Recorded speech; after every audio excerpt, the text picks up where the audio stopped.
You take a lethal TTRPG and a character emulator. You get yourself a pile of disposable characters and you throw them into a lethal adventure. Whoever survives becomes legend. That, my friends, is the Corpse Run.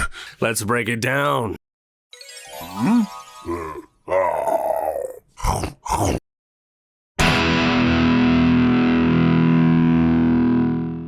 Well, hi, hello, everybody. My name is Turk. Welcome back to the Grouch Couch. Around here, we do all different kinds of solo RPG things. But welcome to the first ever Corpse Run. That's right. Today, my friends, we're testing out a new system and a new series that I hope to do here on the channel. And this Corpse Run series is not only going to allow us to play through some really cool TTRPGs that we would not otherwise have the opportunity to do so of, but also it's going to help us test out O and push this solo character emulator tool to its limits, because I think O has a lot of potential and I really want to cover it more on the channel. But this goes without saying, this is the first ever episode where I'm going to be testing some things out, so we're going to be taking it a little bit light today, but I have a lot of ideas and things that I want to do in future episodes. That being said, over the course of today's episode, if you have any ideas on how to expand, anything you liked about today's episode, anything you didn't like, make sure to leave it down there in the comments below, because we're going to explore and expand and adjust as much as we need to over the course of this here Corpse Run. And I really do want to do more of this here series, so please make sure to leave a like on this here episode so I know that you enjoyed it, so I know to come back and do some more O stuff.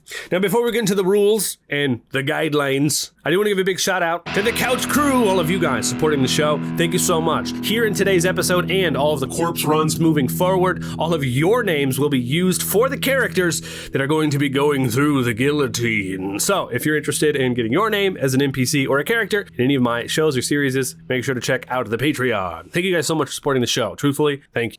For today's Corpse Run, we'll be using FatherFog. This is a newer system I just picked up recently, and I'm excited to actually have some more fun with it. So we will be using the baseline rules of FatherFog in today's adventure. If you want a full video talking about FatherFog, I do have it on the channel as well if you want to know more about it. Secondly, we will be using the Into the Fog zine adventure for our game today, but this adventure is going to be a little bit more kind of just like guidelines, all right? I'm going to be adjusting some things and probably just going off the rails and being absolutely rude to these characters as I plan to be. But this is going to allow us to experience and enjoy this adventure along with FatherFog a little bit. Now, there are some base rules in O we're going to be using as well. We're going to cover those as we go into them, but mostly just their O thing. The option, the obvious, and the odd. You're going to hear me say that a lot.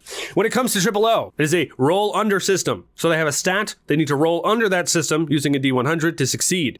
If they succeed, they do the thing and they live to see another day. If they fail, they will suffer consequences, losing hope or losing HP. If they fail really bad, I might kill them outright. Basically, if you fail a roll, the character has a chance just to die. In the Corpse Run. If a character would normally be knocked out, incapacitated, or hit to 0 HP, or otherwise removed from play, they are DEA dead. No death saves, no lengthy stabilization. We're going to cross their name out. We're going to grab the next index card. If I'm feeling nice enough, I might allow them in this system to actually speak with death if they succeed on a secondary save, which might allow them to live to see another day, but only if I'm feeling nice enough. Thirdly, we have a doom rule on the Corpse Run. If the fiction clearly implies death, falling in a bottomless pit, getting crushed by a giant trap, being sucked into space, we're not going to protect them because they have 2 HP left. They're going to just die. That is the doom rule. At the end of each Corpse Run, the surviving character or characters, it's possible 2 people could live, they will be awarded the coveted Corpse Run Gold Star. If no one survives, the character who will be awarded the Golden Star will be the character that performed the best, lived the longest, killed the monster, or achieved a certain thing up to me. Then the Gold Star characters will then go into the Hall of Survivors of Golden Stars, and they will have a future appearance in another Corpse Run or in a future campaign where I take all the survivors and put them in an actual campaign using O. So it's kind of how we're building out a party for a future campaign. It's kind of fun. Additionally, if they appear in another Corpse Run, they will get some kind of small advantage depending on the system. An extra HP, an extra save, an extra anything else. They will get 1 extra thing if they appear in a future Corpse Run. But they will go on the Corpse Run Hall of Surviving Legend. Now, lastly, as a rule of thumb, we will be running in pretty much these Corpse Runs. If I find one that's fun, we're going to be running some kind of pre-written module, adventure, zine, whatever. If I find one that I want to actually experience and have some fun with here on the channel. But we will never be running them verbatim, all right? We're going to make adjustments. Sometimes sometimes the ending objectives won't even actually be the ending objectives because they might not make it that far. But we're going to do our best to have some fun with this. With all that out of the way, we have some other addendums. But first, to the top-down camera. Here we are. We have all 3 of our things. Now, we have 8 characters. I've written each one of them down on an index card. I hope to keep doing index card for all the characters moving forward so we can keep them and actually put literal golden stars on the index cards.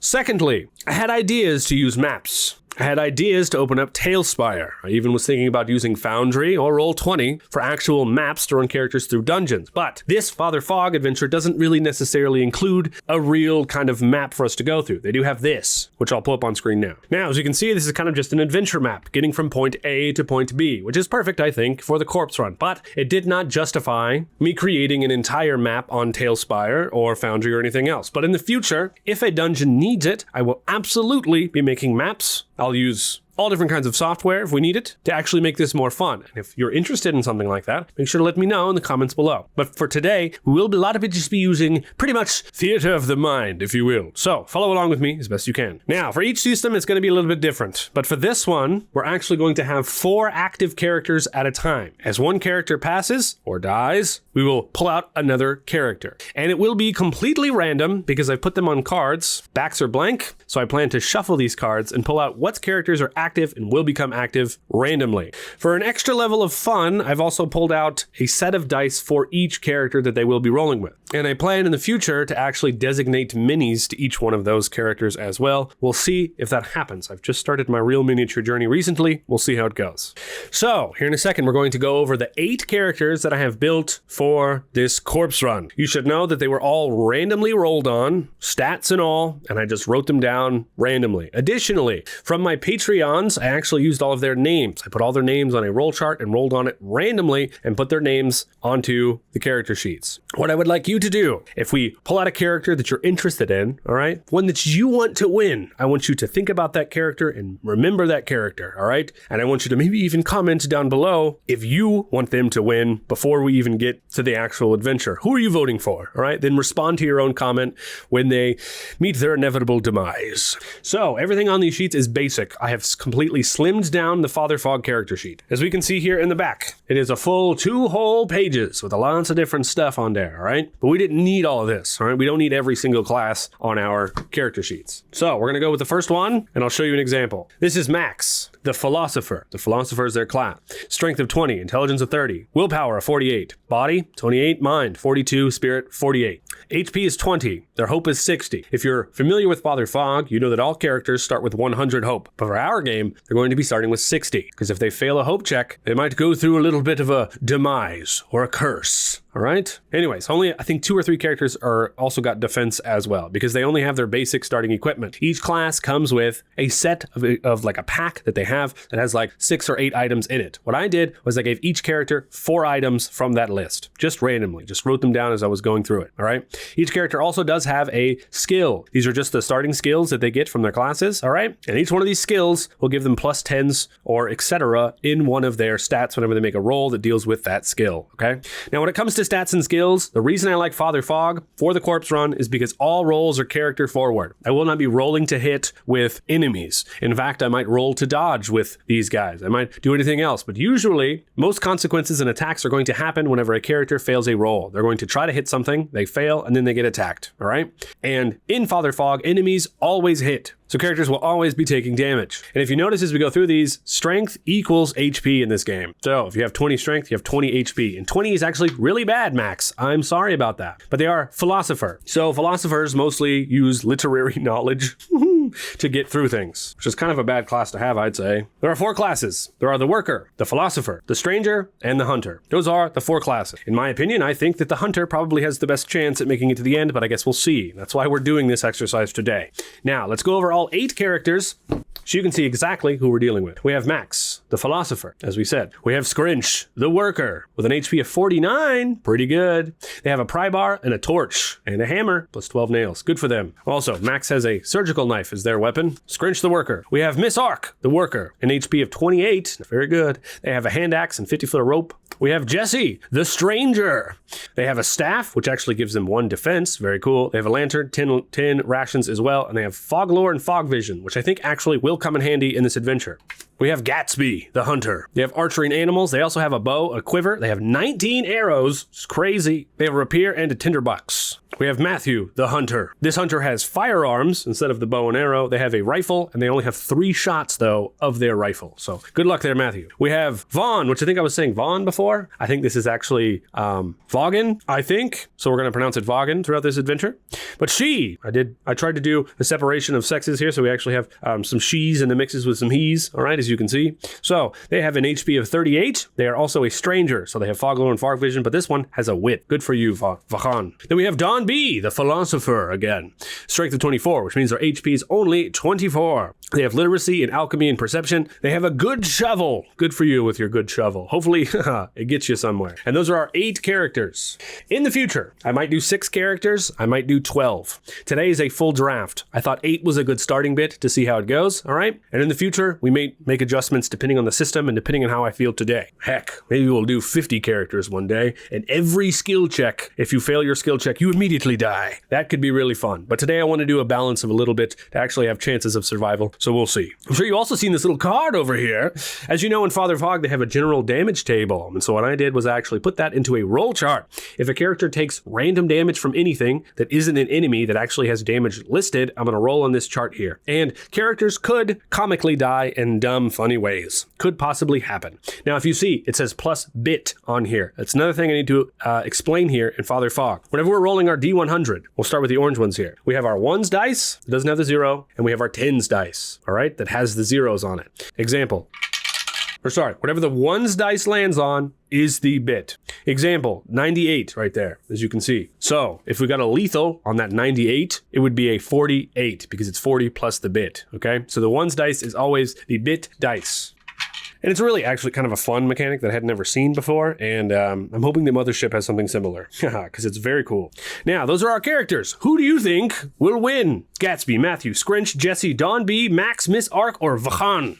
Vaughan. I don't know. I suck with names. You guys know this. If you're watching the channel long enough, you know this. Okay, that is the setup of our game. Those are our guidelines, because rules are more like guidelines anyway. I may change them around as we go. We're going to have some fun today, okay? Let me know in the comments who you wanted to win yourself. And remember, if you have an idea for a system you want to see me do this with, the solo corpse run, please make sure to leave the idea for the system down in the comments below. The only two things I'm looking for in a good system is for it to be a lethal, which means low HP characters. Secondly, I would like it to be player forward, meaning the players make all the dice rolls. I don't make the dice rolls as the GM, all right? That's what I'm looking for. Cool. Before we start the story, I want to do a little explanation of Triple O as well. I have a full video talking about Triple O here on the channel. The creator actually has an awesome video giving a full example of Triple O on their channel as well, and I'll try to link it down below. Very intelligent, smart, awesome person making something really cool here, all right? So I'll link that as well. And links to all these systems will be down in the description, just for your convenience, okay? But here's the main explanation of it. We have the Triple O check right here on this little reference sheet at the very back. The option, or the obvious, the option, and the odd. Whenever one of our characters is going to do something, whenever they're going to make a skill check, which I will roll on randomly, we will roll for this. If it's an obvious option, it's going to obviously be like their best stat that they have or an item that they have. That's what they're going to do, all right? Something related to that to react to this thing. If it is the option, it might be the second best or something a little bit out of left field that they're going to try instead. If it is the odd, we're actually going to roll on another roll chart to see what they do. Throughout this book, we have social interactions, we have combat interactions, all right? We have all these different interactions. If they ever get the odd, we're going to roll on one of these charts and then they're going to do that thing instead, okay? The option, the obvious, and the odd. And that is a simple D6 roll, all right? This book is also full of lots of different kinds of roll charts, front and back. We can see here we have action, focus, and method right here. So you can actually do character spark tables, which is a lot of fun. We might roll on those as well. We're going to just mess around with this system as much as we possibly can throughout all these Corpse Run episodes, okay? And that is it. It's time for us to begin our adventure. And I'm going to literally be reading the story right from here into the fog. We're going to be reading this thing and going through it. And I'm probably going to make some changes as we go through it. But again, this is a fun way for us to play through some pre-written adventures, okay? And 1,000,000% you could use Triple O and use another system to just generate scenes scenes and generate things. Like Mythic GME, you could generate a whole adventure while your characters are playing through it, which we might do in the future if I don't find a good dungeon or adventure zine that I want to use. All right, we might do that, but we have one, so sweet. And I might also use some yes or no oracle questions. Whenever I feel like I'm being too brutal, or whenever I have a question about something, I might roll a d6 and do yes or no's as well, but we'll see. Let us begin.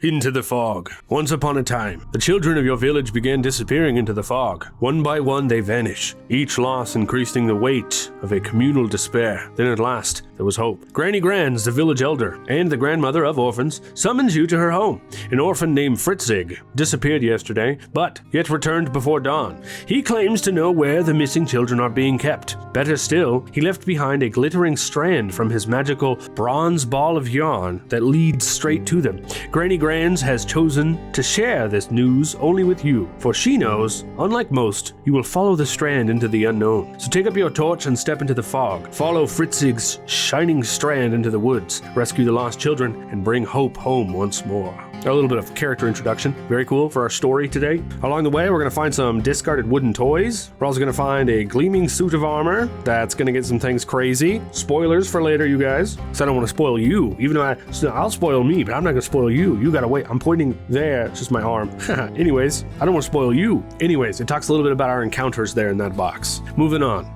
Act 1 establishes the adventure's tone and the sense of dread. The players should feel deeply invested in bringing hope back to their village after years without good news. Then we have some ideas about the village here. The village is a generic placeholder name, and all the player characters should come up with a village name together.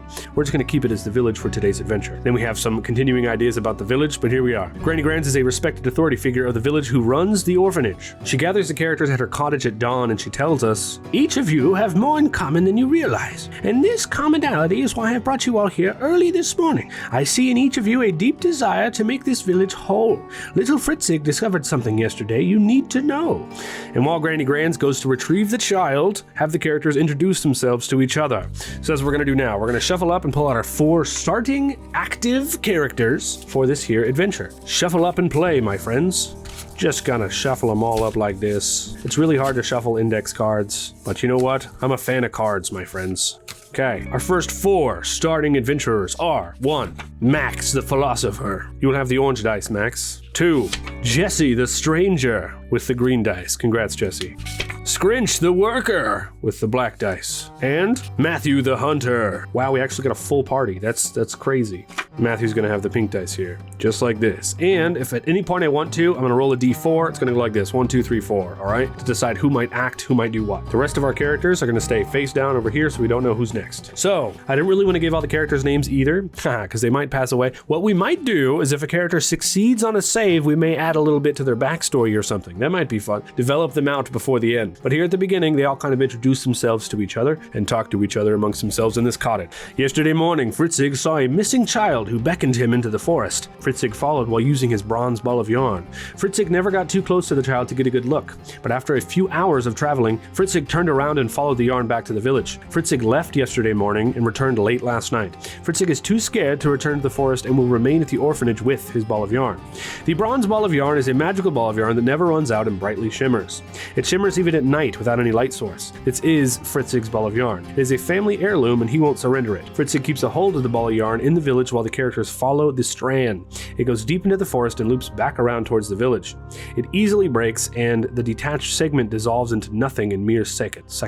So before departing, the party should know that the journey is going to take a full 12 hours. They should probably bring food. They're not gonna. Some of them have rations, some of them don't. They must not damage the yarn, and they should have at least 6 hours worth of illumination for when it gets dark during the journey home. Characters need a tinderbox to ignite their light sources, and some of them have tinderboxes and some of them don't. So good luck, my friends. So all 4 of our characters set out then. They leave the village. As we can see from our little map here, they actually start right there in the village, and they start to follow the bronze ball of yarn, right? So they're going to start following the trail out into the forest. It's going to get real foggy out there. It's going to smell very strange, deep and dark. There are strange hoots and haws from owls out there in the forest. I feel like there's strange smells too. Swamp and frogs and things rustling in the bushes. Ooh, scary. So, after 3 hours of travel, after bravely leaving the village, and 3 hours of fog through the dense forest, the travel takes its toll. Everyone must roll a body save or lose a bit of health due to the exhausting travel. Everyone also rolls a mind save or loses a bit of hope due to the stress of being away from the village. Our story has only just begun, and yet everyone on the active player section has the opportunity to die. Congratulations. First up is Max. You must make a body roll first. You have a 28 in body, Max. Good luck. Remember, this is a roll under system. That is an 89. Sheesh. You failed pretty bad there, Max. You are suffering walking through this forest. Your legs hurt, your tummy is grumbling, and you haven't had this much exercise in a long time. 3 hours of straight walking. You're going to lose a bit of health, which in this case is 8, already putting you down to 12. Moving on, Jesse, good luck. You must beat a 27. That is a 48, which is closer. It's not as bad, but you are starting to suffer there, Jesse. Your legs hurt, your body aches, you lose 8 health. Oh, I forgot I wrote some of that in pen by accident. Anyways, I put you at 33. Scrinch has a 33. That's a 3. Scrinch amazingly succeeds, doesn't take any damage. You are spry, you are a worker, you've been through this. You're like, I'm out on my feet all day working on stuff. This is nothing, fools. You look back at everyone else. What are you even on about? You succeed so well, you're ahead of the pack, having a good time. Congratulations. Lastly is Matthew, the hunter, has to beat a 26. That's a 34, so close to succeeding. And thankfully, you only lose 4 health. Matthew, congratulations. Putting you down to 44. You're feeling it in your feet. You've got some sores down there in your toes. Now, moving on. Everyone also rolls a mind save. If anyone ever has to try to make a hope save and they fail a hope save, they will go through despair. So you do not want to lose that hope. You're already at 60, okay? I'm going to roll these a little bit faster, but let's see how everyone's attitude is moving into this forest. Mind for Max is 42. 69? Nice. Brings Max down to 54. 51. The full 9 you're taking. He is not happy. Jesse is a 24. A 04, you are just happy about it though. You are so happy. You're like, hey, things are going great. We're going through the forest. You're following this ball of yarn. Just super happy about everything. All right, Scrinch is happy. Or Scrinch's body is doing good, but is he in a good mood? That's the question. Has to be an 11 on mine, Scrinch.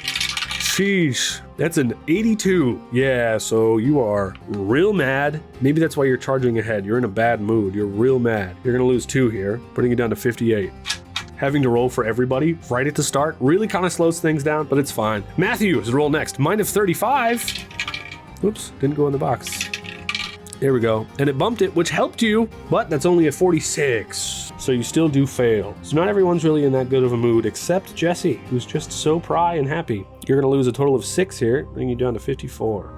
Now, do we all see how this works a little bit? All right? It's not easy here. Characters should rarely feel safe. Chip away at their hope by calling for mind saves whenever they witness something unnatural, endure conflict, or find themselves in moments of mounting tension. Roll hope saves when characters encounter life-threatening danger, uncover a terrible truth, or suffer critical failure. The fog is relentless, which, by the way, you guys, doubles are critical successes or critical failures. If it's a double and a success, it's a critical success. If it's a double and a failure, it's a critical failure. That's how the system works.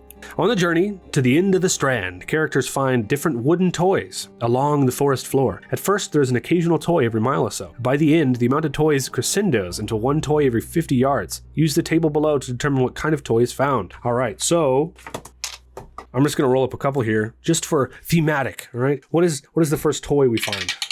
That's a 10. A toy sword and shield that Max finds. And Max is like, guys, what? Toy sword and shield, look at this. How cute. And then Jesse finds a catch and ball, a ball and catch. And the reason I think you're in such a good mood, Jesse, is you're using the catch and ball. You're probably really good at it. You seen those videos where they're like flipping them around? We're learning something about your character. You're kind of dexterous here, you stranger. All right, so that's 2 toys. Now we're on to our first encounter. Everybody strap in. Anyone with fog vision sees a shining glint reflecting off of something to the west. Who here has fog vision? Jesse does. Jesse, you see a shining glint reflecting off of something to the west. as you see this, Jesse, what do you do? We're moving over to our first triple O check here. Now, you can take a close look, you can get in real close, or you can completely ignore it, are kind of the options here. Are you curious? You're a stranger, and you're following the glint of the yarn already, so I'm gonna assume that it's kind of the obvious for you to get in real close and see what the glint is to figure it out, okay? The option here might be to tell someone and send someone else to do it. And then the odd, again, will be the roll chart. So we're gonna roll our D6. That is a 6, so the obvious. So you're gonna get in real close and check it out, Jesse. Well, on a close look, you see a full set of plate armor. It is a dead knight that's covered in vine. But on your close look, those aren't vines, those are living, moving hair. And we move over to our first encounter, the living hair. Right here, our little monster. Look at this thing. Oh-wee. Okay, this is where things are gonna get tough, all right? Jesse, you're already on it. So as you get right up on this thing and it starts to move and it's gonna lunge at you, we're gonna figure out what kind of action you're going to take. And I'm wondering if I wanna just do the triple O again or if I wanna roll on the action shard because we have a combat here. We don't really know a lot about you as the stranger. You only have your staff, so you're kind of just a wanderer, right?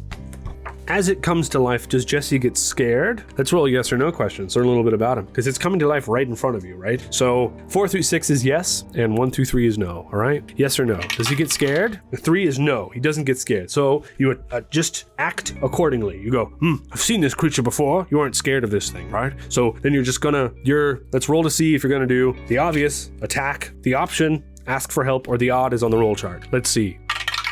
That is a 6, which is the obvious, so you're going to attack this thing. Now, to attack in FatherFog, we roll a will check, which I know might seem a little strange. I thought it was strength as well, but will is like doing extra stuff, right? Strength checks are like lifting things, doing whatever. Will is like, I don't know, it's hard to explain, but it's a will check here. You can see here the staff on damage is will. So if you succeed on your will check, you do that much damage with your success.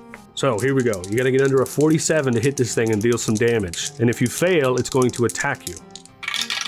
That is an 11. Dude, you succeed. That's friggin' awesome, actually. Congratulations. Okay, unfortunately, only fire can truly damage this thing, meaning that even though you've done a full 1 heart of damage with the 11, 1 heart is 10 HP, right? I'm gonna say that it still lives and someone else is going to actually have to help you. So you hit it and it moves and it grows up and stands up as this whole thing of armor, and you've just like damaged some of the armor and some of the hair has fallen off. And you turn around and you're like, help! Now I'm gonna roll a d4, and I'm going to see if anyone is going to come and help you, who is going to actually come and make the next attack or action. But if I get a 2, then no one comes to help, and you're gonna have to act yourself again. Here we go. That is a 4. So Matthew, the hunter, sees this going down. And Matt is actually the hunter with the rifle, which is pretty sick. So Matt approaches with his rifle. Now, are you going to do the option, the obvious, or the odd here? The obvious is going to be to shoot it with your rifle. That's a 1. You're gonna do the odd, the first odd roll. Here we go. So we're gonna go over here to our combat actions. We're learning something about you, Matthew. This is a D66 to see how you act in this situation. So I need another D6 here. Aim carefully and wait for an opening is the first one. Let's see. Whoops, in the box, please. It flipped it, so now it's a 51. Make a feint or fake attack. What? Maybe you're so scared of this thing. Matthew runs over and pretends to attack. He pretends. Maybe he doesn't want to waste his bullets, you know? Maybe that's what it is. So I want to know how much you succeed on this. I think is an intelligence check to kind of like pretend to do something, you know what I mean? And convince the party like, oh, I'm out of bullets right now. I can't shoot it, you know? I can't get a good shot. You know, you're like pretending. I want to see if you can succeed on this. So you got to beat a 20. That is a critical success. Everyone totally believes you. They think you're out of bullets. They're like, whoa, that's crazy. Straight up critical success. So they're like, all right, we got your back. Like, don't worry about it. I think it's so much of a success. I think Max or Scrunch is going to run over and help instead. Like, you've convinced them to help. Oh man, that's crazy. So much of a success. Absolutely wild. Okay, so who is it? Max or Scrunch? And I'll roll again if I get a 2 or a 4. That is a 1, so it's Max. So Max is going to run over. You're going to do the obvious, the option, or the odd?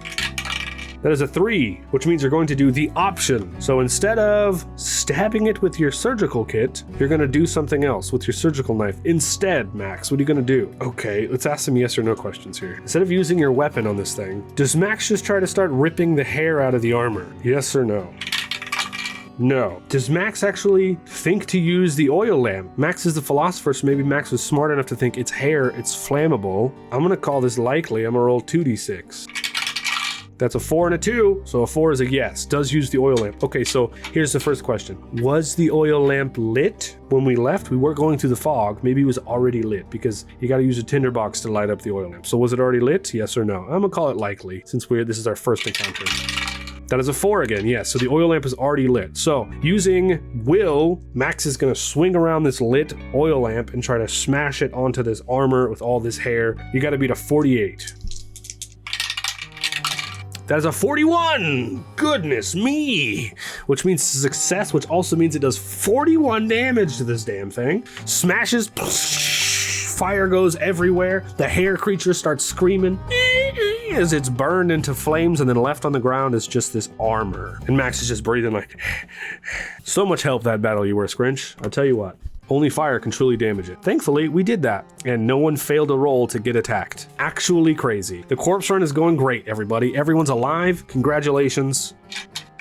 Okay, 2 more hours of travel. Let's also see here. The armor's dents and stains reveal evidence of combat use. The Dead Knight's brooch can be found within the armor. It depicts 3 pigs screwed onto a single sword. Interesting. And then there are 2 more hours of travel afterwards. So they get cleaned up.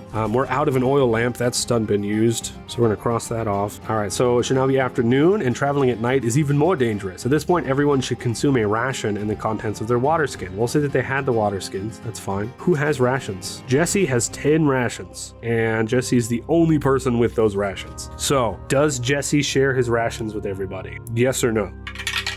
That's a 6, which means extreme yes. Jesse shares his rations with everyone, putting us down to 6 here. Very nice of you. We're learning a little bit about your character. Everyone also rolls a mind save or loses hope due to the stress of the thought of being in the forest at night. Describe a player character from the village for whom you care deeply. This is your connection to the village. So this is a character conversation. They're going to talk amongst themselves. But first, everyone's going to roll a mind save or lose hope. It's a 19. Max succeeds. Nice. Jesse. That's a 20. Jesse succeeds. This is wild. This is Scrinch.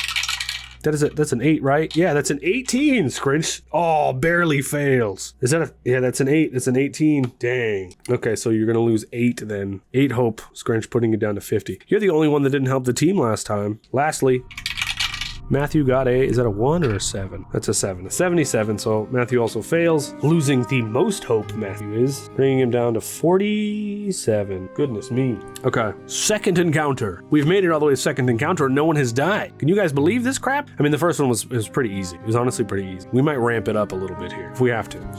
Second encounter, the straw pig. A shrill squeal pierces the fog. Ahead, a giant pig roots through the forest beside the strand. Large as a lion, its body is woven entirely from straw, shedding bits of hay with every movement. As it snorts and digs, it comes dangerously close to the strand, threatening to break it. A closer look reveals the hilt of a wooden toy sword jutting from its straw-stuffed flank. The pig. Here we go. Here's the pig stats. Right there. There we are. Okay, so it's getting close to the strand. Who takes the first action here to shoo this pig away or to fight it? Huh? 1d4. That's a 4. It's going to be Matthew. All right, Matthew, what are you going to do? You going to shoot it? That's the obvious.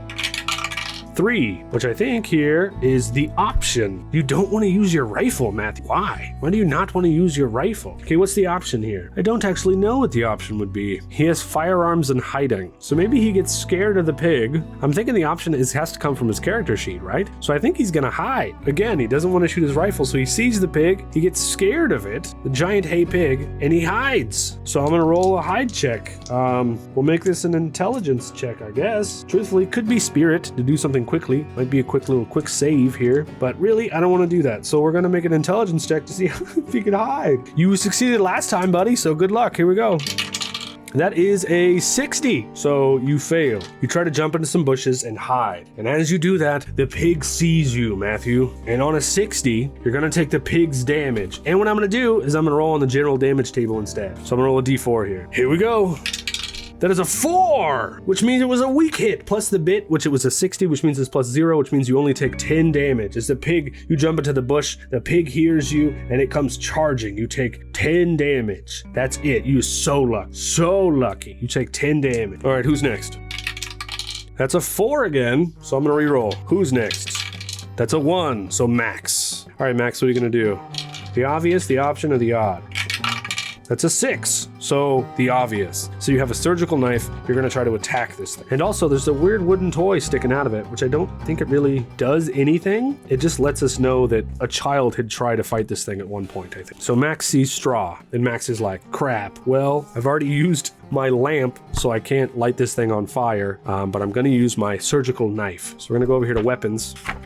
There it is. The surgical knife does willpower plus 10, and you also get plus 10% to surgery if you ever do surgery. There, Max.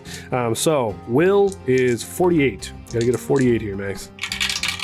That's a 33, which is a double, which means it's a critical hit. What? Why is everyone doing so well? Which means at baseline, you're gonna do 43 damage to this thing. This also is an introductory adventure, so it's not that difficult. I'm learning a little bit. That's okay. I wanna see if double damage happens in FatherFog on a critical success. So I'm checking real quick. Okay, critical successes on your will check may outright kill your target, or at least cause additional effects. If you fail your will check, the situation worsens. Gotcha. So, possibly could outright kill this thing. I'm gonna roll yes or no, just because I'm not feeling generous right now, because everybody's doing so well. So, yes or no, does Max outright kill this thing? That's a 2, so no, Max doesn't outright kill it. But it looks really cool, and I think Max maybe can get an advantage next time. Maybe, all right? Both of you have went. All right, Jesse. Scrinch, who's next? Jesse is next. Jesse, what do you do? The option, the obvious, or the odd here? That is the obvious. So you're gonna run over and try to hit this thing with your staff. You got a 47 in will. That is a 59, which means that you fail. So as you run over there, you try to hit it as best that you can, and the enemy is going to attack you back. 59 means you're gonna take 1 of the damage plus 9, all right? That's what the pig is gonna do to you. That is a 1. Dang, you only take 19 damage. Oh no, 1 is actually lethal. Sorry, I had that backwards. You take 49 damage, Jesse. Sad, sad, sad. The first death of the party from the pig. And that's just from me being brutal. Max could have outright killed the thing, but I say nay. It's a corpse run, baby, and this adventure is way too easy. First death of the corpse run was Jesse the Stranger.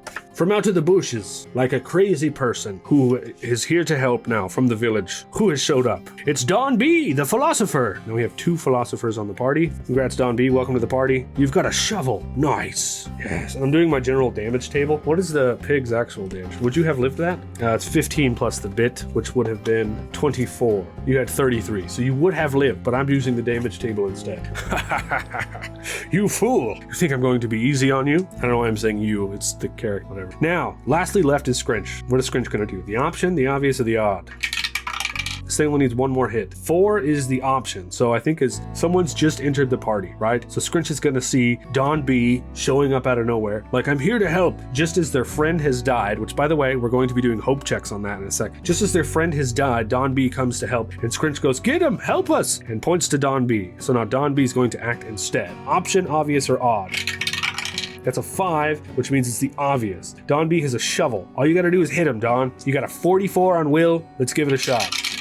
That's a 41, which means you do 41 damage to this dang thing as you smash it with your shovel. You smash it into the ground.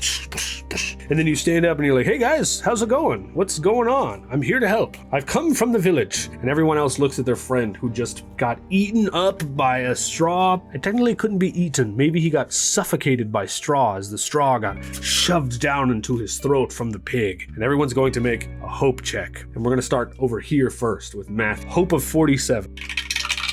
That's an 81, which means Matthew is very sad about his friend having had just passed away, and he's going to go into despair. My favorite part of this book. Yes. Now, here is despair. Let me show you. Despair in this book is a D100 chart. Whenever you have despair, you roll on this chart, and you go by that effect, right? That's what's happening. So, we're gonna roll a D100 for Matthew. That is a 69. Nice. 69 is cowardice. Makes sense there, Matthew, you friggin' coward. Lose 2 maximum hope, and you must make a mind save or flee until you can find a place to hide or take shelter. There's a good chance here that Matthew might just leave. He ain't even gonna die. He's just gonna leave. Okay, lose 2 maximum health first. So you're down to 45 now, and your maximum is now 58. All right, we'll remember that. You must make a mind save or you will just flee. You're like, oh my God, my friend. And wait, is it a 6? That's a 6. You succeed. You stay to live another day. Congratulations. All right, Scrunch, let's make a hope save. Beat a 50. That is a 57, so you also fail. We're gonna roll on the despair table here. That is a 54. Fire is our only hope. Lose 2 maximum hope. You must never be more than 15 feet away from an active fire. Even if it's daylight, you lose 1 hope for every waking minute without a fire. You can regain hope by spreading a fire. The bigger and brighter the blaze, the more hope is restored. So Scrinch is a friggin' pyromaniac. You do have a torch, all right? I'm going to allow you, even without the tinderbox, to light it. We're gonna say that it's lit, and it's going to last some rounds for you, all right? How many rounds? 3 rounds, all right? So you're gonna have 3 rounds for a torch, and you're gonna lose 2 maximum hope, putting your maximum to 58, but also bringing you down 48. That thing was weak to fire, guys. We must keep a fire going at all times. The other thing was weak to fire too. We just need fire. Let's light fire for everything. That's my Scrunch impression. Okay, Max, beat a 51. That's a 1. Max is like, everything's good, man. Everything's good. Now, Don B has entered into the party, into the fray. They explain what's going on. They tell him about Jesse, who just tragically died. And we continue on. We continue on, everybody. All right, the end of the line. After about 1 more hour of travel, that's torches. That's going to be 1 torch. It's okay. So you have 2 hours of torch left. The characters reach the end of the line. Of course, the yarn loops backwards towards the village before it reaches its destination. Worse, it's almost dark. Everyone must roll a mind save or loses 10 hope due to the desperation of not knowing exactly which way to go. It's mind save time again, everybody. Let's go through this quickly. 33, critical success for Max. What the heck, Max? Those dice, dude, I'm telling you. That is a 74 for Don B, which means Don B is going to lose 10 hope, bringing you back to where everyone else is, friend. Right where everyone else is, bringing you to 5th. Don's like, where do we go, guys? I just showed up to hang out with y'all and help y'all. What do we do? Oh, no. That's a 17, which means Scrunch barely fails again, bringing Scrunch down to 38 hope, dude. Absolutely insane. That is not a lot. Okay, Matthew. A 76, Matthew also loses hope. Dude, you're scared, losing hope. You almost ran away from the party. 35 hope left. That's gonna be your downfall, buddy. Really, truthfully, it is. Okay, if the characters continue straight in the direction the line was leading and or continue to follow the discarded wooden toys, they will find the next encounter. So, what do? What does the party do? Here's another little, we're gonna test Triple O a little bit here. There are party rolls actually in here, which is kind of fun. You could have everyone what you think they would all want to do, like each character might want to do one thing or another, and you can assign them dice rolls by rolling to see who gets higher and who gets lower, and then you take that option. But I think that it's obvious for them to just keep going straight and following the toys. That's kind of the obvious thing. The option, I'm not sure what that is, but then the odd will roll on it. So the obvious, let's see. That's a 2, which means it is the option. Of course, the one I'm not sure of. So let's see what the party decides to do. We'll roll on this here. Planning, downtime, interpretation. We have delving, exploration. So probably what they're going to do, explore.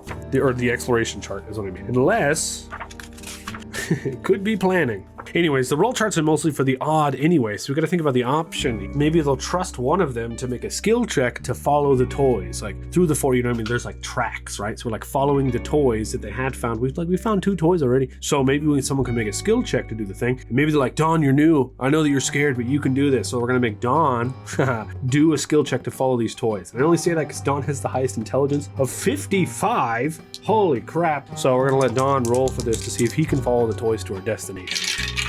That is a 70, which means Don can, I think, maybe confidently does actually think he's leading everybody, but then fails his check. And every time you fail a check, you're actually supposed to lose 1 hope in this system. So once he loses the trail of toys, he turns back to everyone. He's like, I'm sorry, I thought I knew which way that we were going. And because of that, we're gonna make him make a hope check. 45, you succeed. My God, but barely. Okay, so we follow the toy trail back, and then maybe we decide just to go straight. So that was kind of like the option there. Fair enough. Here we are. Shortly beyond the end of the strand, the forest abruptly opens up into a small clearing. The fog is seemingly held behind a wooden fence surrounding a big shoe. This impressive wooden structure has countless intricately carved details and resembles a giant turn shoe with a tall shaft. There's a single door on the heel. The only window does not open from the outside, regardless of the force applied. A narrow chimney pours smoke into the sky. A massive dining table covered in elaborately curved details, surrounded by dozens of child-sized chairs, each unique, set with dozens of wooden bowls and wooden spoons. A narrow vertical mirror hanging on the wall with a decoratively carved wooden frame. There's a steaming cauldron that sits in the fireplace, filled with broth that causes wald flunch. See on the next page.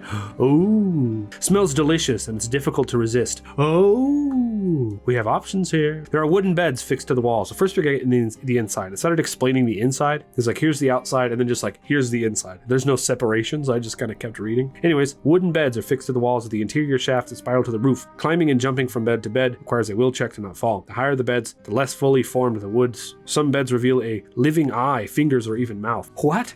Okay. So, walled flutch, we'll read that if we encounter it.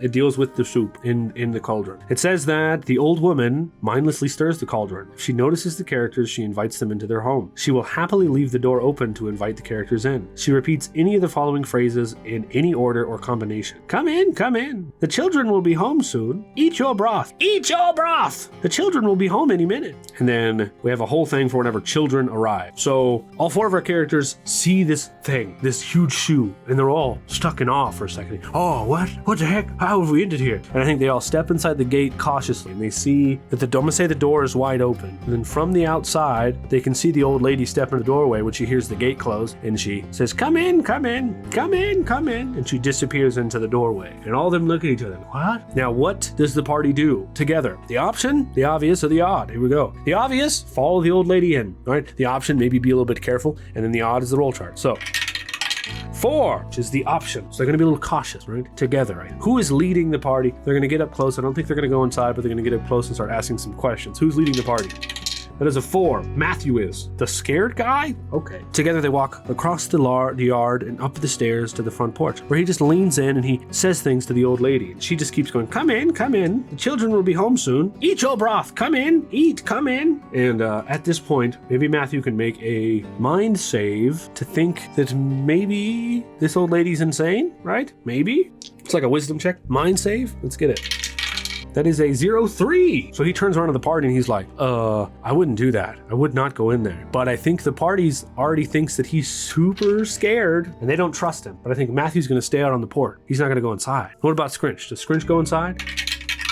5, which is a yes. So Scrinch is going to go in. Don B, does he follow? That's a 2. No, Don B stays outside. Max, do you go in? That's a 4, which means yes. So remember, 4 to 6 is yes, 1 to 3 is no. It's just the quickest little yes-no oracle I use all the time. So Scrinch and Max are gonna go inside. Put their dice up here. As they walk in, she's standing by the cauldron stirring the soup, right? I think that there's there's the dining table with all the kids' seats, and I think she encourages them to sit in front of the bowls, right? And I think she's going to then pour some of this soup into the bowls, and she's gonna say, children will be home soon. Eat your broth. Eat your broth. As Max looks down at this broth, what does Max do? The option, the obvious, or the odd? That's a 5, which means it's the option. So maybe instead of eating it, maybe Max inspects it, right? We'll roll an intelligence check for Max to inspect this thing. That's a 93. So as Max inspects the soup, it looks fantastic. Maybe it's got something in there that Max has seen before and eaten before, mistakenly thinking it was something they had eaten before, and they're going to eat the soup. Now, what about Scrinch? Intelligence check. Oh, wow, that flew right out of there.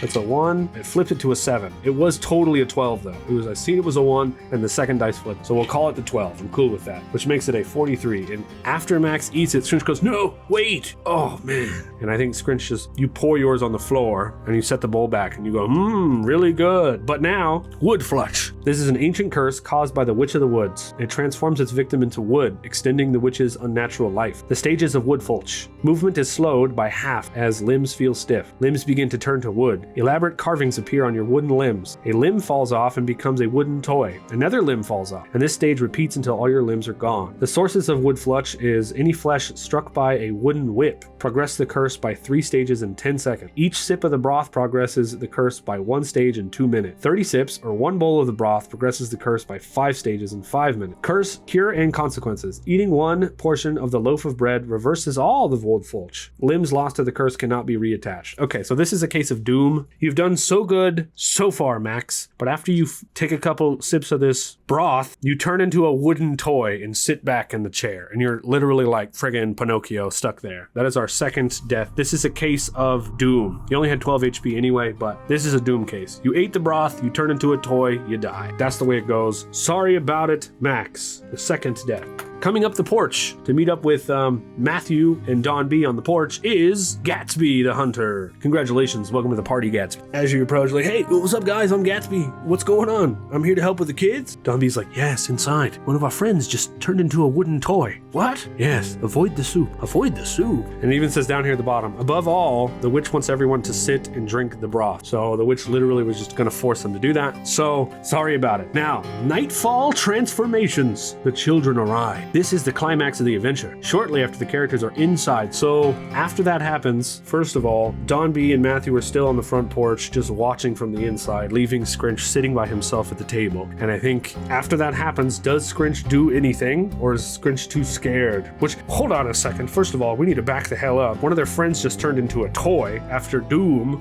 So we need to make some hope saves. Yes, we do, because someone just died. Don B seen it from the outside. Don B, hope save 69. Again with the hope save. On a failure. And I'm actually going to use the same roll for both so I don't roll twice. 69 is, once again, lose 2 maximum hope. You must succeed a mind save or flee. Okay, it's mind save time. Beat a 30, Don B, or you're just friggin' leaving. You're out of here. That is a 41, which means you fail. So actually you tell Gatsby, you're like, one of our friends just turned into a friggin' toy. You pat him on the back and you're like, good luck. And you run off into the forest. Don B doesn't die, but Don B's out of the question because Don B literally flees out of despair. Congratulations, Don B. Now Scrinch, literally sitting across from what just happened. You must make a hope save. On a 38. It flew right out of the box. That's a 5. 5 and what? 2. 25. You succeed. Congrats, Scrinch. You're fine with it. You're like, my friend just died, but I've got my torch. It's hot and warm in here. There's fire. Dude, I'm doing just fine. That's what you're thinking. Okay. Mind save for Matthew now, or hope save for Matthew. Here we go. That is there's literally no way that's a 69 again. That's literally a 69 again. Nice. How many times have we gotten that? Okay, so now you gotta make a mind save. You're gonna lose 2 maximum hope, or you're gonna leave. So here we go. Mind is also 35.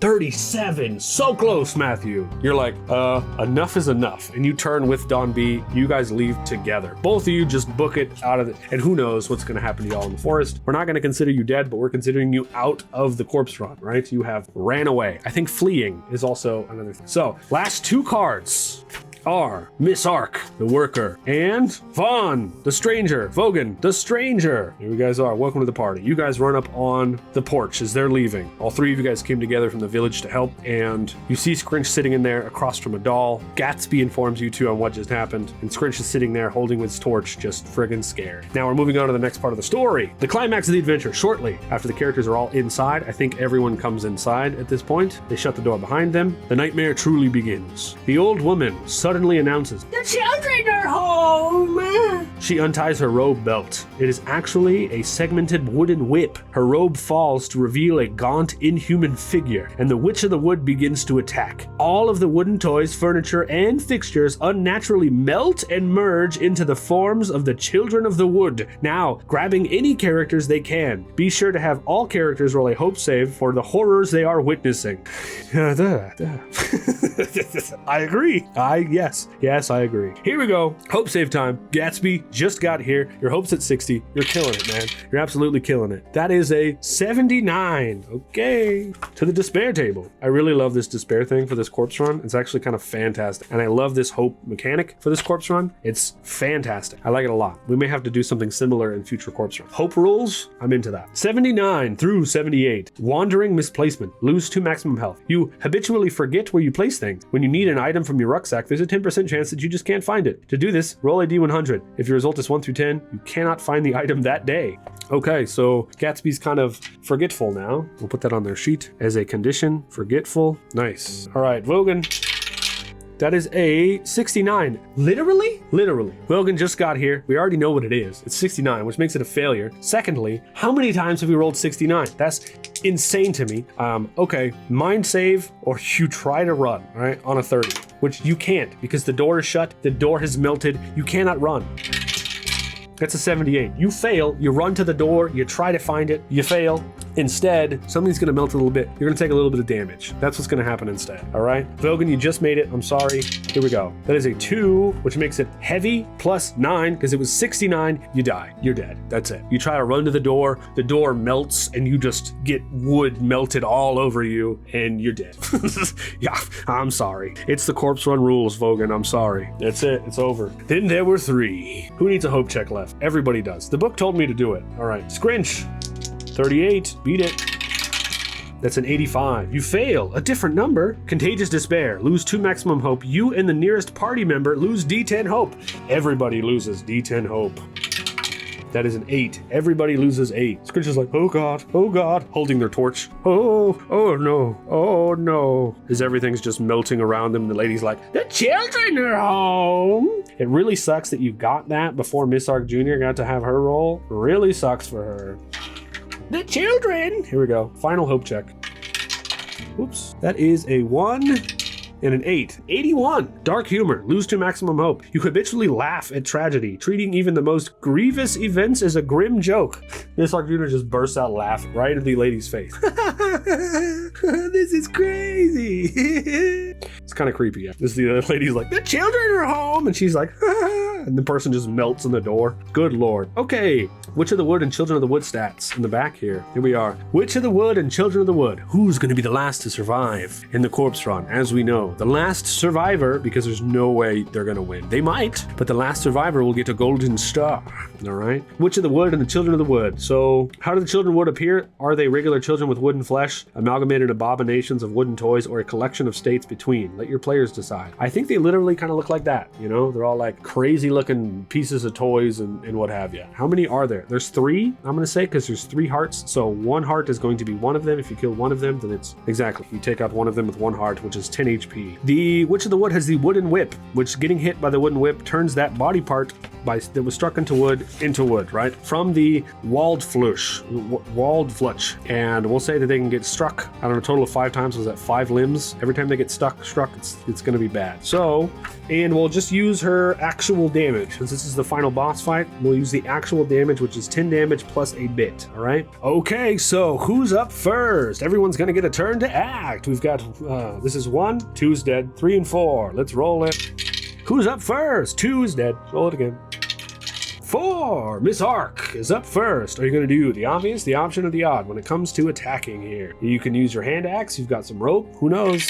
Could do something smart. That's a 4, which is the option. I know what this creature is weak to. I wonder if Miss Arc Jr. realizes what's going on here. Made out of wood. There's a big old fire. I want to know if Miss Arc puts that together. So we're actually going to roll a yes or no question. Does Miss Arc put that together? That's a 5, which means yes. Which means now Miss Arc Jr. is going to turn you, push her into the fire. And you're going to roll a strength check to try to make this happen. You have 28. You've got to push her. She is unnaturally light. So even though she's ginormous, she's made out of wood. It's real light wood. So you should be able to push her. So we'll make that check here. That is a 0-2. Bro, what? That's crazy. So I'm literally gonna say you get her like all the way up against the wall. You're like trying to push her she's almost into the fire is literally what I'm gonna say. Literally like wild that you succeeded on that. That's fantastic. So we're gonna go, I'll roll for it. See who goes next. That's a 1, which means it's Gatsby. Okay, Gatsby, do you help? All right, is the question. The obvious, the option, or the odd? Do you help? I think one other person will be able to push this person into the fire. That's a 6, the obvious. Fantastic. You have a 47 in strength, Gatsby. These are the good dice too. These have been killing it all day. Here we go. That's a 72. So you fail. You're trying to push her, and I think she swings her whip around, and she's going to get you in the back is what's going to happen. So on a 72, you take 10 plus a bit, which is 12 HP. And you know what? Since I was doing this chart with everybody else, actually, I have to be fair to all the characters, so I'm going to use this chart instead of their actual damage, all right? I just have to be fair, so we're going to do that. So whatever this is, plus 2. That is a 1, which means it's lethal, which means it's 42, which means you're left with 5 health, which also means with all of that damage, half your body, Gatsby, is gonna turn into wood. You're like friggin' Pinocchio. You're left with 5 health. Holy crap, that's crazy. Okay, Scrinch, are you gonna help? The obvious, the option, the odd. The option. Okay, instead of helping, you see all that go down. What do you do instead? What is the option? You use your pry bar just to hit her. Maybe Scrinch is like, but you're in love with fire. So literally fire is what you want to do anyway. Maybe instead of pushing her, you think she's too weak, so you're gonna try to hit her with your torch. Maybe that instead. I like that, all right? 34 is your will. Can you hit her with the torch? That thing jumped right out of there. That's already a 50, which means no, but we need to know what the bid is. 4. Okay. On a 54, you try to swing your torch around and she goes, the children are back. And she's going to hit you with her whip. That's a 2, which means the heavy damage, which means 30 plus the 4, 34 you're gonna take, Scrinch, putting you down to 15 damage. I like this system. Now that I play with it a lot, I really like this system. It's very fun. Okay, we're back to Miss Ark. She's trying to push her into the fire. I think you just keep doing that, really truthfully, but we gotta roll for it. The obvious, the option, and the odd, and I'm gonna double down. If you double down in this game, you basically roll 2 and you take the option you want, which for us is the obvious. So we're gonna double down on 2d6, but also, if we get doubles on 2d6, it actually evolves out the character that you're rolling for, which is really cool. It's another system there. So the obvious, I really think. That's a 5 and a 3, which means no, it's the option. So instead of doing that, maybe you think that if you hit her in the leg with your hand axe, she might fall in easy. So you're actually gonna swing your hand axe at her for 45 on the will. Let's get it. That is a 53, which means you're 8 over, which means you fail, which means you're gonna take damage. I had high hopes. I had such high hopes. I really did. Here we go. That's a 2, which means it's a heavy attack, which, oh, shit, that sucks. That sucks for you. She swings around her whip and hits you with it, and you turn into a toy. You're out of there, Miss Ark. You almost did something very cool. Almost did something very cool. Leaving these two, as that goes down, before they take their turn, they both need to make hope checks. First, Gatsby. 86, it's a failure. Despair, lose 1d10 hope. It's literally it. That's all it happens. Congrats, that's 7, bringing you down to 45.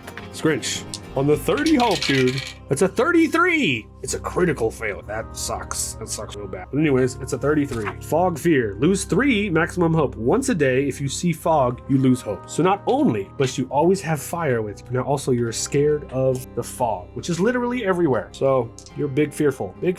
Okay, who's first? 1, 2, 3, 4.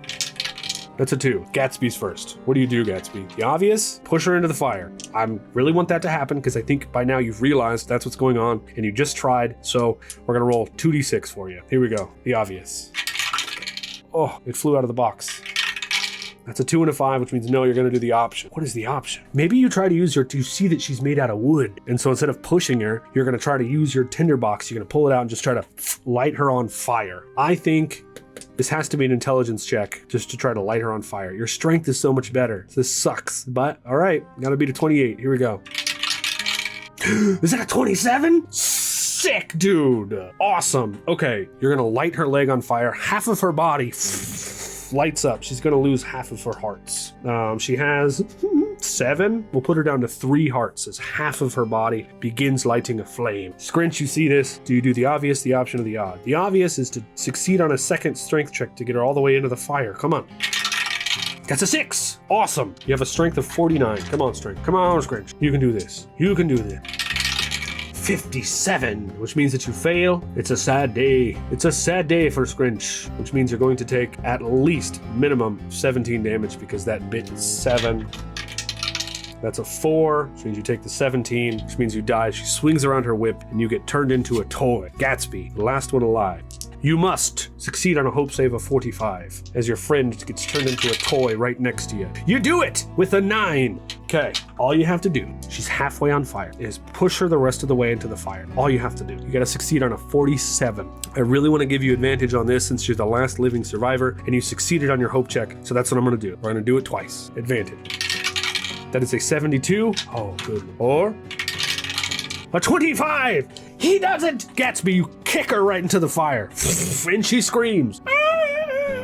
But here's the deal. As the witch hits 0 hearts, she combusts at will, and all of her wooden creations, including the shoe, combust into fire and explode. So all of your friends that have been turned into toys around you, everything else begins to burn to the ground. But you know, Gatsby, that you did a good job. Putting yourself into the Corpse Run Hall of Fame, Gatsby the Hunter defeated the witch by kicking her into the fire. Congratulations and welcome to the Corpse Run Hall of Fame. We did it, friends. That was so much fun. I just ran through that, didn't I? That was so much fun. I hope I didn't mess up at all. I hope you guys enjoyed what I just did here today. What did you think? Who were you voting to live? What do you think about all of it? I don't know. Let me know. I really want to do more of this on the channel, so really let me know what you think. Is there anything I should add? Anything I should take out? I really think the hope system and the despair should stay with us for the rest of this Corpse Run thing, because that's just a fantastic mechanic that allows people to have extra, feelings and bits and things about them, but also ways to die. Anyways, so let me know what you think, and if you have a suggestion for the next system you want me to do this with, let me know down in comments below, okay? I'm thinking Mothership is what I'm going to do next, because I think it's pretty similar to the FatherFog system, except sci-fi. And I think I have some little zine adventures we can do a similar thing with, okay?